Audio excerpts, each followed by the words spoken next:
हम वक्फे नौ के फरजाने आए हैं दुनिया महकाने। हम वक्फे नौ के फरजाने आए हैं दुनिया महकाने। Bismillahirrahmanirrahim. Assalamualaikum warahmatullahi wabarakatuh. Yang saya hormati dan muliakan Tuan Maulana Muhammad Daud selaku penceramah jemputan kita pada program petang ini. Yang saya hormati dan muliakan Tuan Sajil Ahmad selaku penilawat ayat-ayat suci Al-Quran. Yang saya hormati dan muliakan tuan-tuan, puan-puan, para wakafin dan wakifat Inau, dan sidang penonton program Wakfinau in Focus.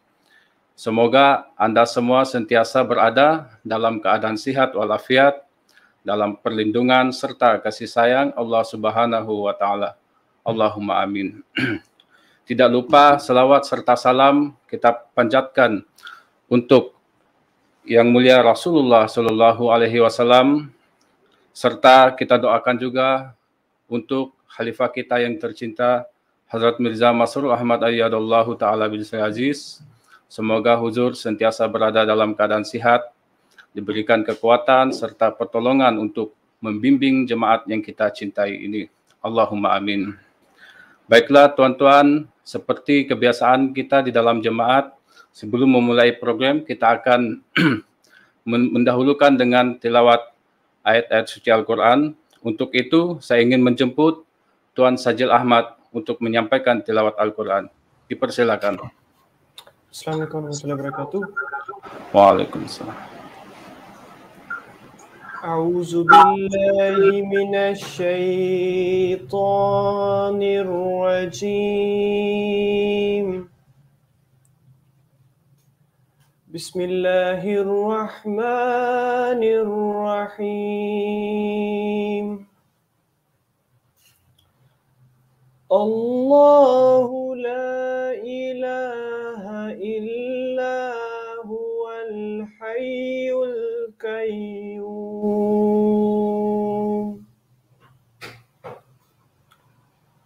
La ta'khuzuhu sinatun wa la nawm. Lahu ma fis samawati wa ma fil ard. Man zallazi yashfa'u indahu illa biiznih. Biizni ya'lamu ma baina aydihim wa ma khalfahum. ولا يحيطون بشيء من علمه إلا بما شاء وسع كرسيه السماوات والأرض ولا يؤوده حفظهما وهو العلي العظيم. Jazakumullah. Saya ucapkan buat Tuan Sajil Ahmad atas tilawat ayat suci Al-Quran sebentar tadi, dan saya akan membacakan terjemahannya dalam bahasa Melayu. Allah, tiada Tuhan selain Dia, yang maha hidup, yang tegak atas zatnya sendiri, dan penegak segala sesuatu. Kantuk tidak menyerangnya, dan tidak pula tidur. Kepunyaan Dialah apa yang ada di seluruh langit, dan apa yang ada di bumi. Siapakah yang dapat memberi syafaat di hadiratnya kecuali dengan izinnya? Dia mengetahui apa yang ada di hadapan mereka dan di belakang mereka, dan mereka tidak meliputi barang sesuatu dari ilmunya, kecuali apa yang dia kehendaki. Ilmunya meliputi seluruh langit dan bumi, dan tidaklah memberatkannya menjaga keduanya, dan dia maha tinggi, maha besar. Surah Al-Baqarah ayat 256. Sekali lagi diucapkan jazakumullah ahsanal jaza kepada Tuan Sajil Ahmad atas tilawat ayat-ayat suci Al-Quran sebentar tadi. Baiklah, sebelum menjemput tetamu undangan kita pada petang ini, saya ingin memberi pengumuman kepada tuan-tuan, puan-puan sekalian, sekiranya ada persoalan tentang topik yang kita bahaskan pada petang ini, mohon untuk sampaikan soalan tersebut di dalam komen live chat di YouTube, dan juga boleh hantarkan soalan tersebut melalui talian WhatsApp. Baiklah tuan-tuan, marilah kita jemput penceramah kita pada petang ini, Tuan Maulana Muhammad Daud, ke studio. Assalamualaikum Tuan. Waalaikumsalam warahmatullahi wabarakatuh. Oke Tuan, baik Tuan. Sebelum menyampaikan ceramah Tuan, diminta Tuan untuk memimpin doa pembukaan untuk program kita. Silakan Tuan. Baik Tuan. Mari kita berdoa. Doa dimulai. Alhamdulillah. Iya benar. Silakan. Allahumma shalli ala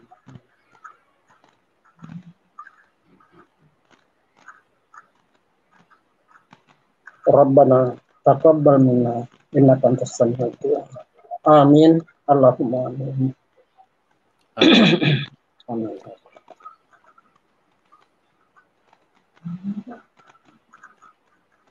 Baik Tuan, boleh mulai Tuan. Baik.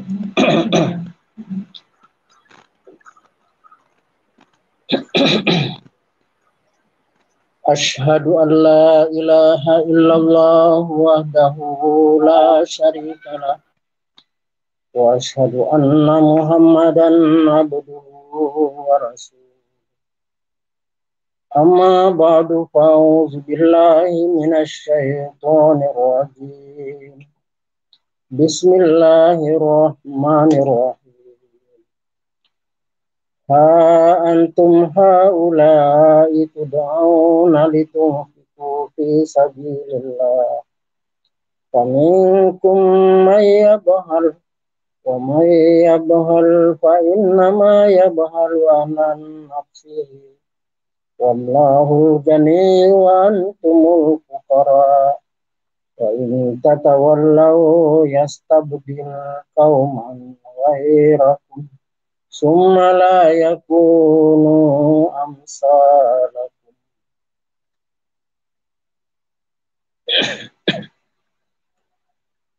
Hadirin hadirat yang saya hormati,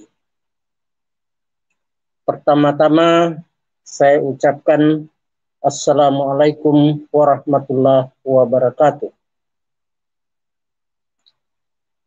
Puji dan syukur kehadirat Allah Subhanahu wa Ta'ala kita panjatkan, bahwa dengan karunia Allah Ta'ala semata-mata di petang hari ini dapat kita menyelenggarakan satu lagi acara Waktu Now.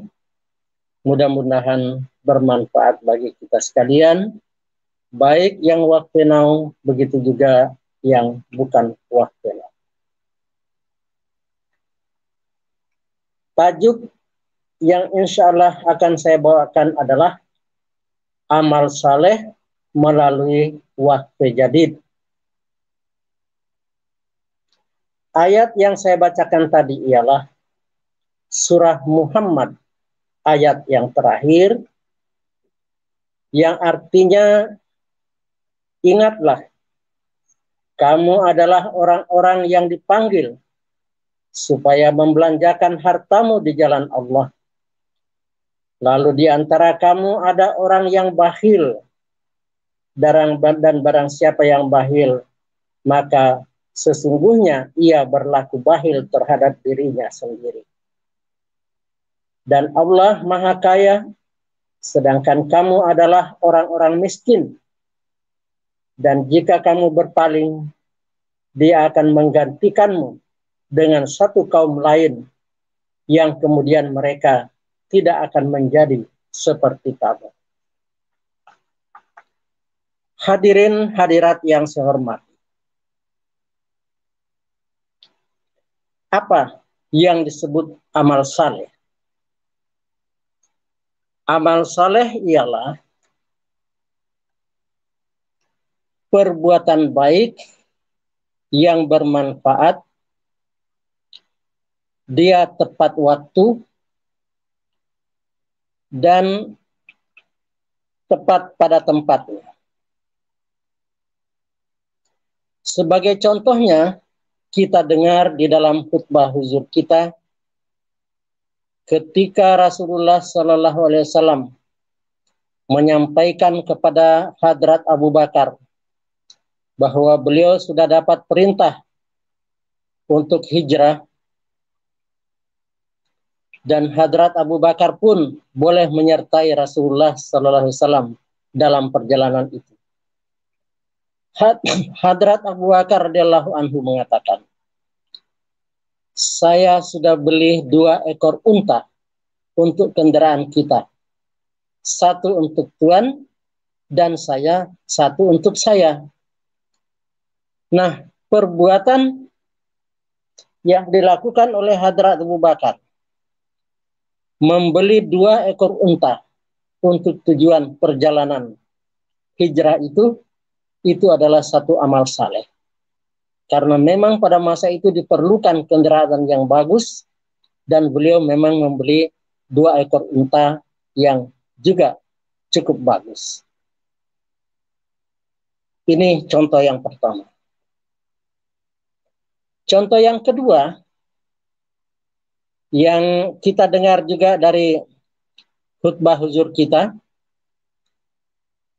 bahwa Hadrat Asma binti Abu Bakar yang menyediakan bekal makanan berupa daging kambing yang sudah direbus, setelah dimasukkan ke dalam mangkuk, tutup mangkuk itu dicari, tak jumpa.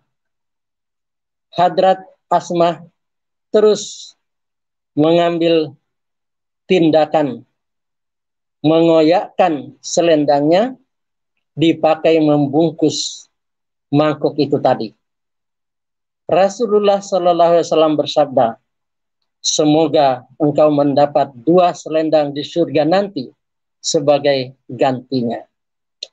Ini satu tanda bahwa tindakan beliau pada masa itu adalah satu tindakan yang terpuji, yang bernilai amal saleh dan disukai oleh Nabi kita Muhammad sallallahu alaihi wasallam. Mendengar 2 kejadian itu dari khutbah huzur, saya teringat satu kejadian di kampung saya dulu. Ada orang tua yang disegani di kampung saya, itu namanya Dai Matiro. Kalau ada orang berbuat salah, memang habis dimarahi oleh beliau. Suatu ketika, beliau berjalan di Pematang, beliau tersandung, hampir jatuh. Karena Pematang itu digali pakai cangkul oleh ayah saya, oleh abang saya. Nah, ketika mereka berkumpul di masjid, setelah sholat maghrib, beliau bertanya dengan nada yang sangat serius, siapa yang menggali pematang yang biasa kita lalui itu? Abang saya mengaku Katanya, saya Tuan. Dengan suara tinggi beliau bertanya lagi, kenapa kamu gali? Orang-orang lain semua senyap, karena mereka beranggapan ini pasti akan marah lagi orang tua ini. Abang saya menjawab, di tempat itu ada lubang ular. Jadi beliau bertanya lagi, macam mana kamu tahu ada lubang ular di situ? Abang saya menjawab, saya lihat ular hitam masuk di tempat itu. Lalu beliau terdiam. Setelah beliau terdiam, akhirnya beliau mengatakan, oh, kalau begitu kamu berbuat baik. Jadi rupanya beliau tidak jadi marah. Nah, di sini kita melihat betapa besar pengaruh amal saleh itu. Orang yang jarang dapat terdiam, luluh hatinya karena amal saleh. Nah, amal saleh itu bukan terbatas hanya di situ, tapi rupanya bagi kita sekarang terbentang luas lapangan bagi kita untuk berbuat amal saleh. Di antaranya adalah pada gerakan wakfe jadid.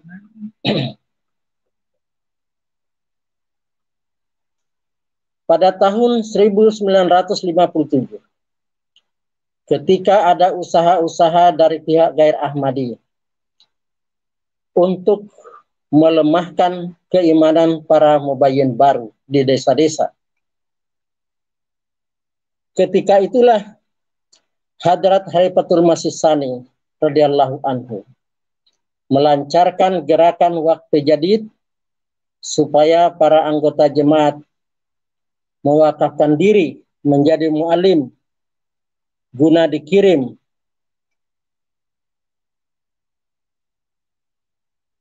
ke desa-desa memberikan tarbiyat kepada para mubayyin baru.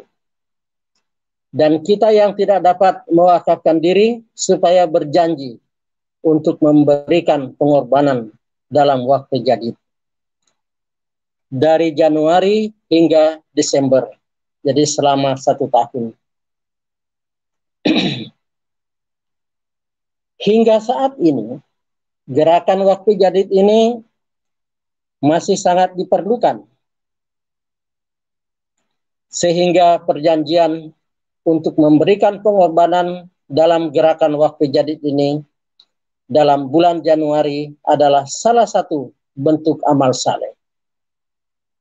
Setelah kita berjanji, lalu kita membayarnya tiap-tiap bulan, juga adalah amal saleh. Kita melunasinya di dalam bulan Ramadan adalah amal saleh. Atau kita melunasinya di bulan Desember atau bulan-bulan sebelumnya juga adalah amal saleh.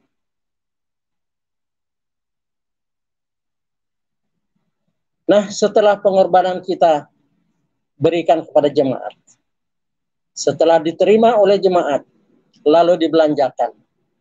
Misalnya dipakai membangun masjid, maka ianya akan berbentuk amal saleh lagi.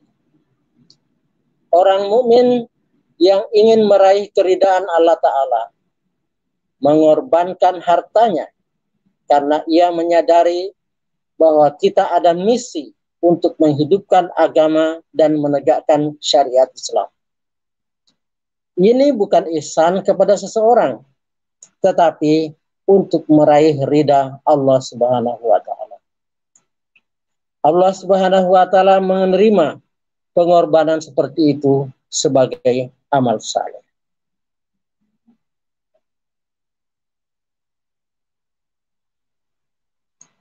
Permisalan yang kita dapati di dalam Al-Quran ialah seperti sebidang kebun yang berada di dataran tinggi.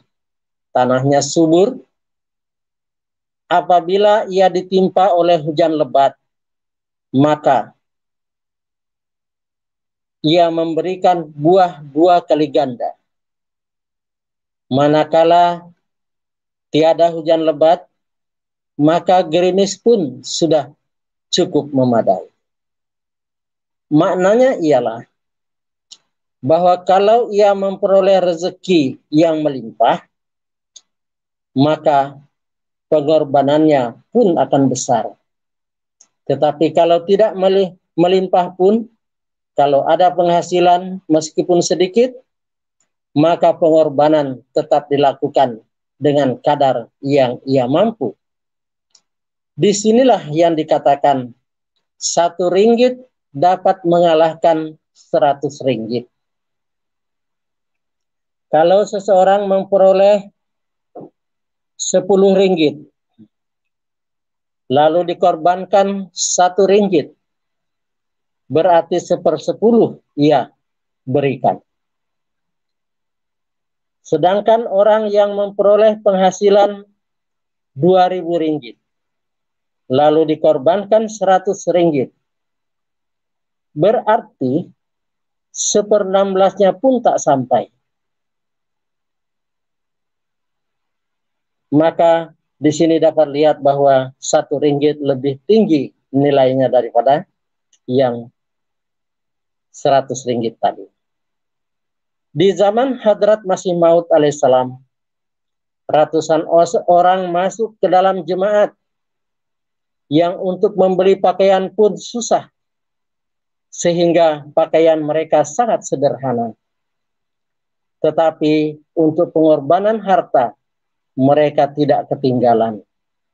Mereka begitu menaruh perhatian dalam pengorbanan, sehingga tiap-tiap bulan secara dawam mereka membayar canda.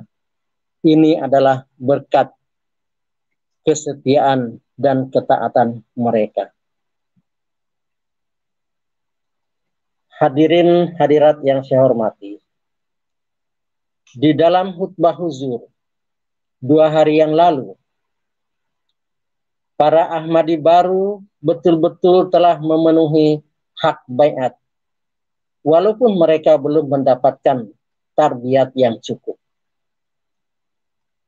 Huzur kita menyampaikan kisah yang terjadi di Sierra Leone. Kata beliau, ketika perjanjian waktu jadid memasuki bulan terakhir, berarti seboleh-bolehnya dilunasi bulan itu, karena kita akan masuk ke perjanjian baru tahun berikutnya. Mubalik kita berkunjung ke suatu tempat atau satu kampung dan menyeru untuk pelunasan perjanjian waktu jadid. Imam yang ada di kampung itu namanya Syekh Usman mengatakan, kami tidak dapat melunasi perjanjian kami tahun ini. Oleh karena imam yang ada di situ mengatakan kami tidak dapat melunasi perjanjian kami tahun ini, untuk itu mubalik kita mengatakan mari kita berdoa. Lalu mubalik kita memimpin doa. Mereka berdoa bersama dipimpin oleh mubalik, dan mereka mengaminkan dengan suara tinggi. Lalu mubalik kita itu kembali ke rumah misi dengan mengendarai motorcycle. Baru saja mubalik kita itu tiba di rumah misi, Imam Syekh Usman tadi menelpon mubalik kita dengan mengatakan, baru saja kerabat saya datang dan memasukkan amplop berisi uang ke dalam saku saya. Untuk itu kami mau melunasi perjanjian waktu jadid. Lihat bagaimana Allah Ta'ala menggerakkan hati orang lain untuk memenuhi perjanjian waktu jadid yang telah dibuat oleh orang-orang yang tulus ikhlas. Secara kasarnya, mereka tidak dapat melunasi perjanjiannya pada tahun itu karena akhir bulan sudah tiba dan perjanjian akan ditutup.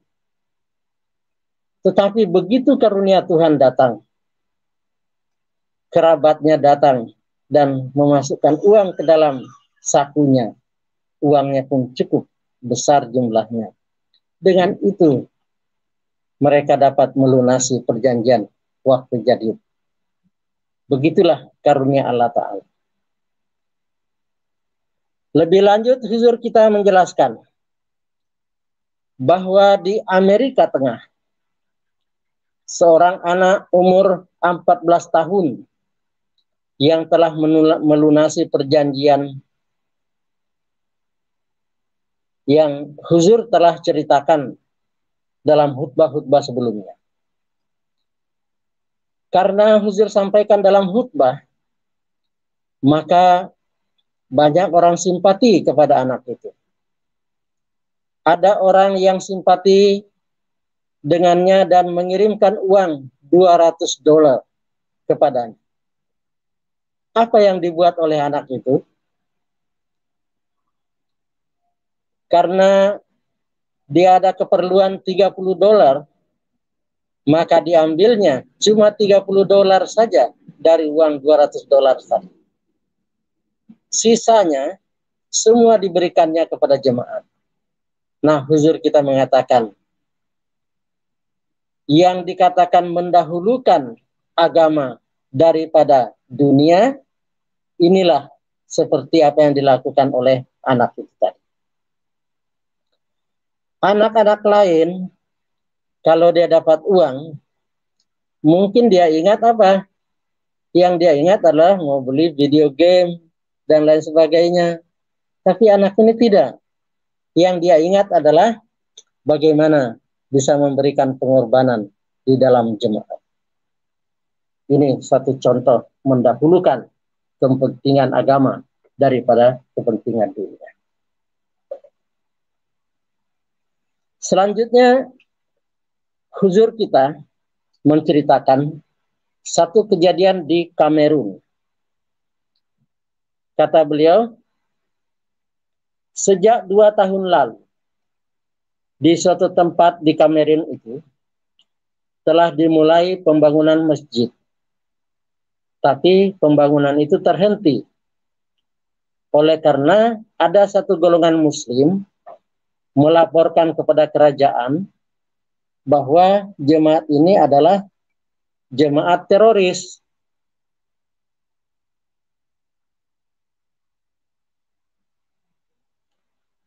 Namun, belakangan hari kerajaan mendapat informasi lagi bahwa jemaat Ahmadiyah ini adalah jemaat internasional. Banyak memberikan bantuan kemanusiaan.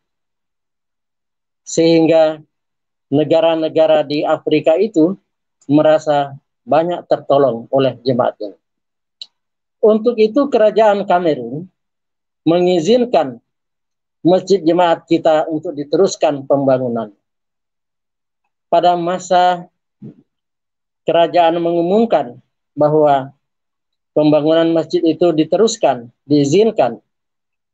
Pada masa itu, pihak muslim yang mengatakan kita teroris juga hadir di situ. Mereka berdiri dan mengatakan Ahmadiyah itu kafir.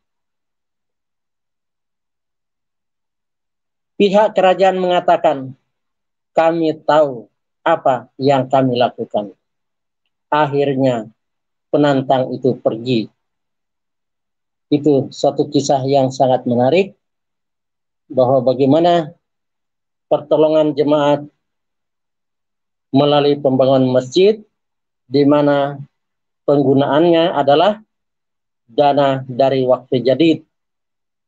Nah, jadi karena dana waktu jadid ini adalah uang halal dari orang-orang yang ikhlas hatinya, amal saleh dari orang-orang yang berkorban melalui waktu jadid, maka Allah Ta'ala memberikan pertolongan begitu indah.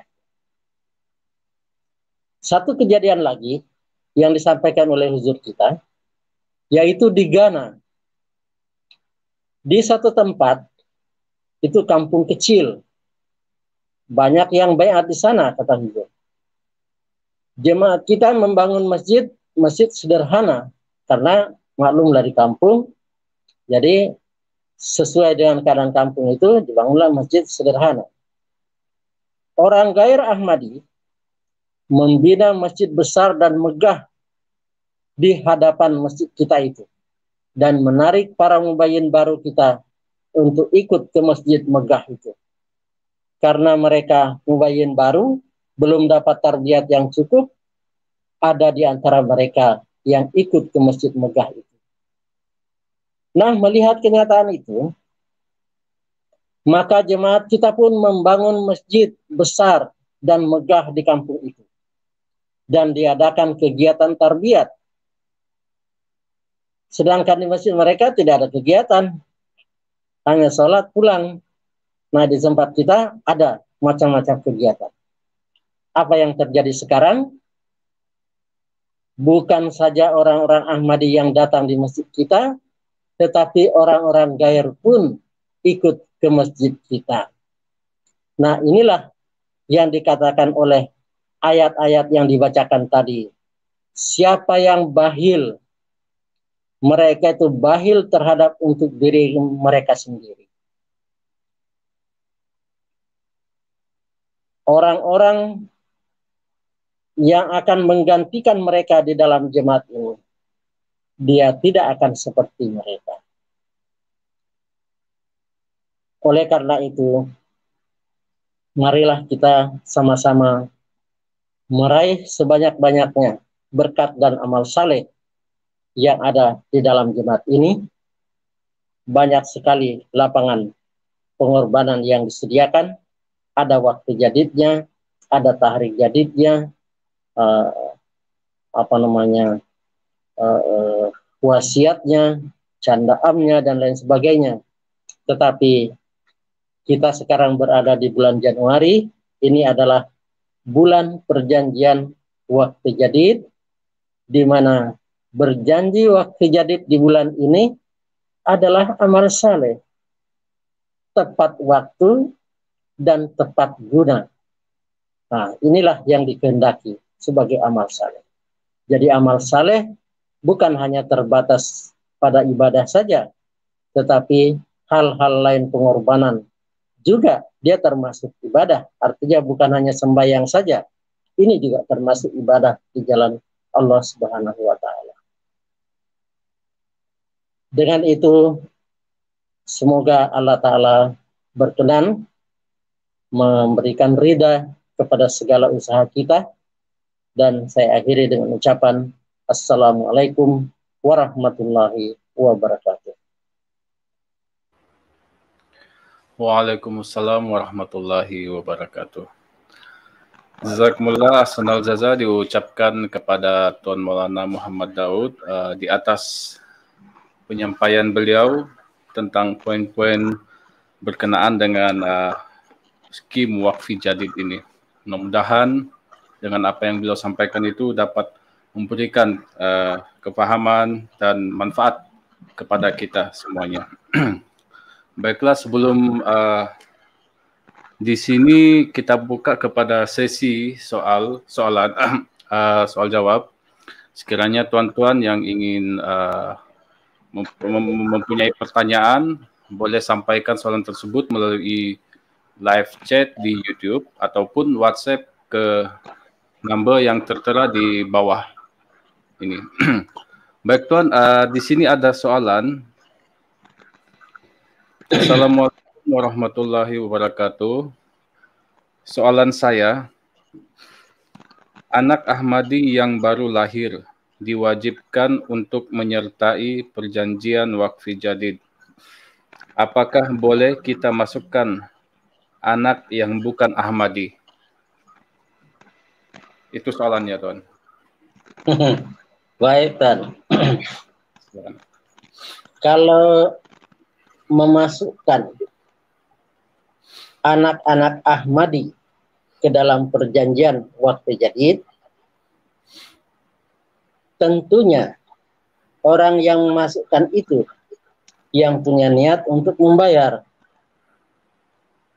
Nah, sekiranya ada orang-orang yang masih gair Ahmadi, tetapi juga berada di bawah lingkungan kita, adalah kena mengena dengan kita, saudara Maharaka apa, sehingga sebagai doa kita supaya mereka mendapat keberkatan dari skim waktu jadid ini, lalu kita masukkan dia dalam perjanjian waktu jadid, boleh saja, tetapi ingat bahwa siapa yang memasukkan dia dalam perjanjian itu, nah dialah yang berkewajiban untuk membayarnya. Sebab anak itu tadi masih gair Ahmadi, tentu dia tidak tahu apa itu waktu jadid. Kemudian dimasukkan namanya dalam perjanjian, dia sendiri pun tidak tahu kalau namanya masuk ke sana. Maka orang yang memasukkan nama tersebut, dialah yang berkewajiban untuk membayarkan. Itu tuh. Baik. Artinya memang dibolehkan ya Tuan untuk Ya, boleh. memasukkan nama. Ya. Baik Tuan. Jazakumullah Tuan atas jawaban daripada soalan tersebut. Di sini Tuan ada soalan daripada saya sendiri Tuan berkenaan Ya. wakfi jadid ini, apakah peranan ataupun tujuan wakfi jadid ini memiliki persamaan dengan skim tahrik jadid yang kita ketahui tujuannya adalah untuk membina masjid, untuk printing dan juga biaya untuk para mubalighin missionaries kita di seluruh dunia. Apakah tujuannya itu sama kah Tuan seperti itu? Baik. Kalau tahrik jadid, dia berperan untuk menyebarluaskan ajaran Islam ke seluruh dunia. Wakfi jadid ini berperan untuk memberikan tarbiyat. Seperti dalam ceramah tadi sudah saya sampaikan, bahwa gerakan ini dimulai oleh Hadrat Khalifatul Masih Tsani pada tahun 1957 ketika ada usaha-usaha dari pihak luar untuk melemahkan keimanan para mubayyin baru kita di desa-desa, di kampung-kampung. Nah, untuk membendung usaha mereka melemahkan keimanan para Ahmadi baru itu, nah inilah gerakan wakfi jadid.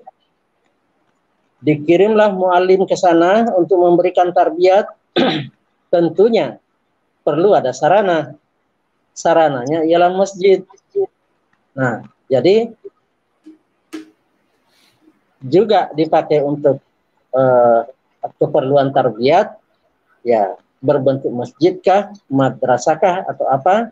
Ya, pendek kata orientasinya itu adalah untuk membina keimanan dari mubayyin baru supaya dia tidak mudah digoyahkan oleh orang luar. Itu kan.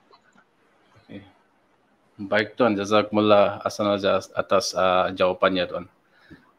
Tuan, di sini saya belum tidak temukan soalan yang baru lagi. Ya. Sebentar Tuan. Oke, saya ada terima soalan baru Tuan. Baik, Assalamualaikum Tuan. Mohon dijelaskan apa maksud dan tujuan dari perjanjian. Saya pikir ini tahrik jadid dan wakfi jadid untuk para almarhum dan almarhumah. Saya ulang ya Tuan soalannya. Ya, ya. Mohon dijelaskan apakah maksud dan tujuan dari perjanjian Tahrik Jadid, Waqfi Jadid untuk para almarhum dan almarhumah. Begitu soalnya, Tuan. Ya. Perjanjian dan pengorbanan Tahrik Jadid maupun Waqfi Jadid ini adalah satu jihad yang dengan melakukannya adalah berbentuk amal saleh. Nah, amal saleh kita ini tentu dengan senang hati kalau para almarhum dan almarhumah kita itu juga masih dapat merasakan nikmatnya amal saleh itu. Jadi ibarat makan, kita dapat makan yang sedap, ya kita tidak rela makan sedap sendiri, sedangkan orang lain tidak dapat. Nah, bagaimana kalau ada kerabat-kerabat kita yang sudah meninggal dunia, sudah almarhum dan almarhumah, maka itulah kita menjanjikan juga untuk beliau-beliau itu. Nah, jadi di sini maksudnya ialah supaya beliau-beliau itu juga mendapat karunia dari amal saleh yang kita lakukan. Di sini dengan perjanjian yang kita lakukan itu berbentuk doa bagi almarhum dan almarhumah. Jadi kepentingannya adalah ya untuk amal saleh terhadap almarhum dan almarhumah itu. Baik, Tuan, jazakallah atas jawabannya. Jadi saya ada satu soalan lagi, Tuan. Saya teringat, saya pernah terlihat di komen di Facebook orang berbahas tentang permasalahan ini. Mungkin ini luar sedikit daripada konteks kita, Tuan, tapi dia ada sedikit kaitan sebab tadi disebut bahwa Tahrik Jadid dan Waqfi Jadid itu kita boleh mengatasnamakan ahli waris almarhumah ataupun almarhum. Ya. Jadi bagi orang gair pula ini berkenaan dengan permasalahan yang selalu mereka buat selepas ada kematian, mereka akan buat kenduri. Jadi alasan mereka bahwa tujuannya adalah untuk bersedekah ke atas untuk si mati. Jadi bagaimana, Tuan, kita ingin menjawab tentang persoalan begitu, Tuan? Sebab dia punya keadaan macam lebih kurang sama. Ya, Tuan. Bersedekah untuk almarhum dan almarhumah itu adalah amal baik, amal saleh. Tetapi yang menjadi bid'ah di situ ialah menentukan hari-hari tertentunya. Kenapa harus mengadakan kenduri hari ketiga, hari ke-7, hari ke-40, ya, hari ke-100.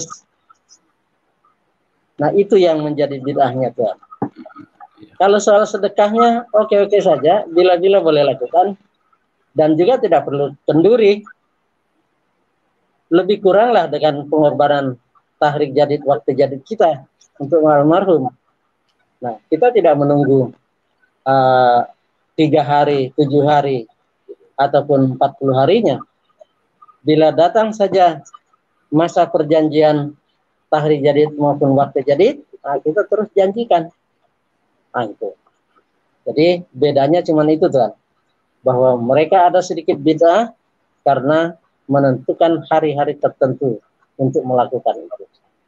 Nah, yang kedua, ya kenapa harus terkenduri? Ya kalau sedekah saja, boleh. Ya. Baik, Tuhan. Baik, Tuan. Jazakumullah, Tuan, atas penjelasannya. Baik. Jadi saya tidak ada terima soalan yang baru lagi, Tuan. Jadi mungkin saya pikir sudah cukup mudah-mudahan apa yang telah disampaikan sebentar tadi dapat memberikan faedah, manfaat untuk kita semua. Jadi sebelum menutup program pada petang ini, mohon untuk Tuan memberikan kesimpulan tentang pembahasan kita pada hari ini, Tuan. Silakan, Tuan. Baik, Tuan. Kesimpulannya ialah bahwa kita adalah orang yang diseru untuk berkorban di jalan Allah Ta'ala. Karena kita punya misi. Misi kita ialah menghidupkan agama dan menegakkan syariat Islam. Nah, kalau kita bakhil, kita tidak mau berkorban di jalan Allah Ta'ala, ya karena takut kehabisan duit dan lain sebagainya. Allah Ta'ala mengatakan kebahilan itu adalah untuk diri mereka sendiri, karena Tuhan itu maha kaya. Ya, Tuhan tidak memerlukan itu. Nah, lalu Tuhan akan menggantikan orang itu dengan satu kumpulan, dengan satu golongan lain yang akan masuk ke dalam jemaat ini, dan mereka itu akan memberikan pengorbanan, tidak seperti mereka yang bakhil itu tadi.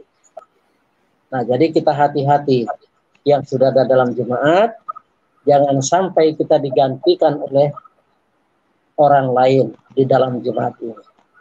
Alangkah ruginya kita sudah ada lebih dulu dalam jemaat, tapi karena kita lalai, jadi Tuhan gantikan kita dengan orang lain. Jangan sampai terjadi itu. Ya. Inilah Tuhan kesimpulan yang dapat saya sampaikan. Baik, Tuan, jazakumullah. Ahsanal jaza diucapkan kepada Tuan Maulana Muhammad Daud kerana beliau telah sudi hadir bersama kita pada petang ini, dan mudah-mudahan apa yang beliau sampaikan, nasihat-nasihat berkenaan dengan program Waqf Jadid ini dapat menyuntikkan semangat untuk para Ahmadi agar kita sentiasa memberikan pengorbanan di dalam hal-hal kejemaatan ini, insyaAllah. Jadi untuk itu sekali lagi saya ucapkan kepada Tuan jazakumullah ahsanal jaza, dan kita akan bertemu lagi di sesi yang akan datang, yang akan diumumkan melalui grup WhatsApp. Dan pengumuman yang saya ingin sampaikan bahwa selepas ini akan di-share link kehadiran. Jadi mohon tuan-tuan, puan-puan, khasnya para Waqfinau untuk mengisi kehadiran yang dalam link yang akan di-sharekan di kemudian nanti. Jadi sekianlah dahulu program kita pada petang ini. Saya tutup dengan ucapan Assalamualaikum warahmatullahi wabarakatuh. Waalaikumsalam warahmatullahi wabarakatuh.